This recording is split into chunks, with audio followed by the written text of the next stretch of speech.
வாழ்க வாழ்க வாழ்க வாழ்க. இந்த உலகத்தை காக்கும் இயற்கை சக்திக்கும் பிரபஞ்ச சக்திக்கும் வாழ்க வாழ்க. கோடி நன்றிகள். அனைவருக்கும் வணக்கம். இன்றைக்கி நம்ம பார்க்க போகிறது ஒரு விசேஷமான ஒரு கோயிலுங்க. ஓம் நமோ நாராயணா. ஒரு பெருமாள் கோயிலை பற்றி தான் இன்றைக்கி பார்க்க போகிறோம். பள்ளி கொண்ட பெருமாள் அப்படின்னாலே நம்ம கண்ணில் நிற்கிறது திருச்சி ஸ்ரீரங்கம்.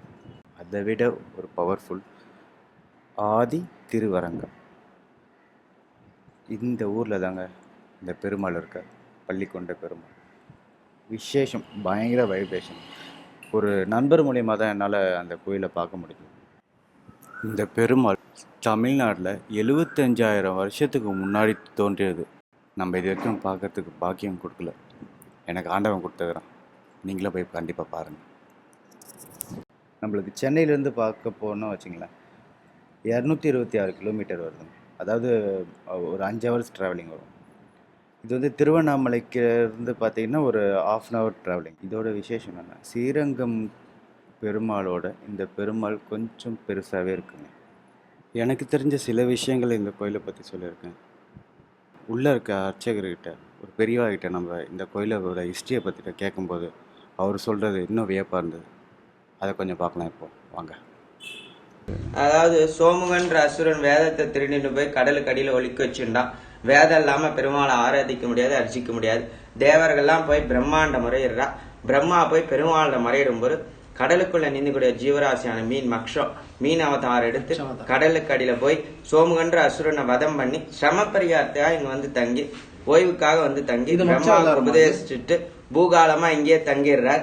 எவ்வளவு காலத்துல பூலோகத்திலே இப்ப ஸ்ரீவைண்டத்துக்கு வாங்க அப்படின்னு தேவலோக தச்ச இருக்கவெல்லாம் வந்து கூப்பிடுறா. அப்ப தேவலோக தச்ச விஸ்வகர்மாவை கூப்பிட்டு தன்னை போல வடிவமைக்க சொல்லி மூலிகையால வடிவமைச்சு இதுல ஆவிர்வகிச்சுன்னு போனா ஸ்ரீவைண்டத்துக்கு. முதல் அவதாரம் மக்ஷாவதார கஷேத்திரம். திருச்சி ஸ்ரீரங்கம் 2வது யுகம் 7வது அவதாரம் ராமருடைய அவதாரத்துல உருவானவர். திருச்சி ஸ்ரீரங்கத்துக்கும் திருவரங்கம் தான் பேரு. இந்த ஊர் பேர் ஆதி திருவரங்கம், முதன்மை பெற்ற ஸ்தலம். அதாவது இப்போ ஒரு 108 திவ்ய தேசத்தை கூட நம்ம சேவிச்சுட்டோம்லாம். புராண கஷேத்திரம்ன்றது சேவிக்க முடியாத ஒண்ணு. இது 108 திவ்ய தேசம் கிடையாது, புராண கஷேத்திரம், அபிமான ஸ்தலம்வா. இந்த ஒரு புராண கஷேத்திரத்தை சேவிச்சோமானால் 108 திவ்ய தேசத்தை சேவிச்ச பலன் அடையர். ஆழ்வார்கள் மங்களாசாசனம் பண்ணது 108 திவ்ய தேசம். ஆழ்வார்கள் மங்களாசாசனம் இல்லாதது புராண கஷேத்திரம், அபிமான நாகலாபுரத்தில் இருக்க மச்சாவதாரம் பெருமாள் மக்ஷம். அது மீன் அவதாரத்துல இவர் மீன் அவதாரம் எடுத்து சிரம பரிகாரத்துக்காக இங்க வந்து ஓய்வுக்காக வந்து தங்குறாரு. சிரம பரிகாரம்னா ஓய்வு. நம்ம போய் இப்போ வெளியெல்லாம் நம்ம போயிட்டு வந்தா நம்ம படுக்கணும் இல்லையா, அதே மாதிரி நம்மளும் சிரம பரிகாரம் தான் சொல்லுவா.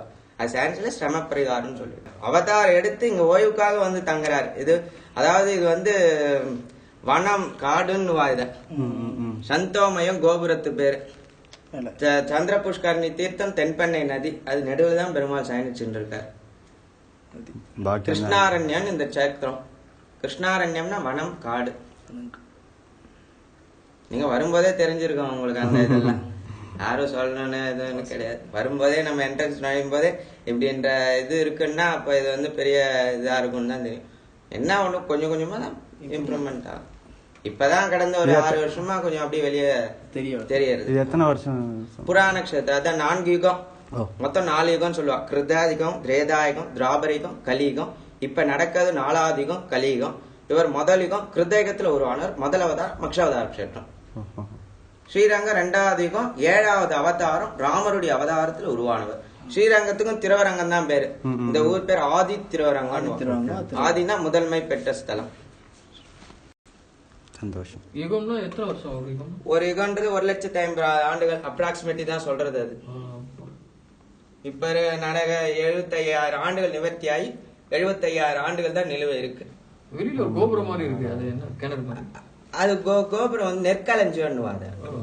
அது நெற்களஞ்சியம். அந்த காலத்துல பெருமாளுக்கெல்லாம் சாதம் நெல் வந்துதான், நெல்லை இது பண்ணிதான் அதுதான் இதை அடிச்சு எடுத்துட்டு வந்துட்டு அதுல இருந்துதான் பெருமாளுக்கு ஆராதனை ஆயிட்டு இருக்கும். இப்பயும் அதே போலதான் பண்ணிட்டு இருக்கணும். ஆனா இப்ப எல்லாம் நிறைய அங்கங்க இதாகி போச்சு இல்லையா, அதனால அவ எடுத்துட்டு வந்து பெருமாளுக்குன்னு கொடுத்துடுறா. அந்த இதுவும் போயிட்டு இருக்கு. எல்லாம் அதே அதுவே இப்ப நடந்துட்டு. நிறைய சொத்து பெருமாளுக்குலாம் ஏகப்பட்ட சொத்து இருக்கு. இருக்கலாம், எத்தனையோ ஏக்கருக்கு மேல இருக்கு. பெருமாள் ரங்கநாதர் ஆதிசேஷனா ஆயிட்டலை ஆதிசேஷனே விளங்குக்க ஸ்ரீதேவி வடிவேல் பிரம்மா பூமாதேவி கரிகாழ்வார் தமிழகத்தி பிரிய பெருமாள் நவபாட்ன பெருமாள் கரிந்த சிலவனையாது நவபாட்ன மூலிகை பெருமாள் தேவலோக சித்தி விஸ்வகர்மாவால் பெருமாள் தேவனப்படி ஸ்தாபிக்கப்பட்டவர் பிராப்தம் பாக்கியம் நினைந்தால்தான் ரங்கநாதரை வந்து தரிசிக்கலாம். கோடி நன்றிகள்.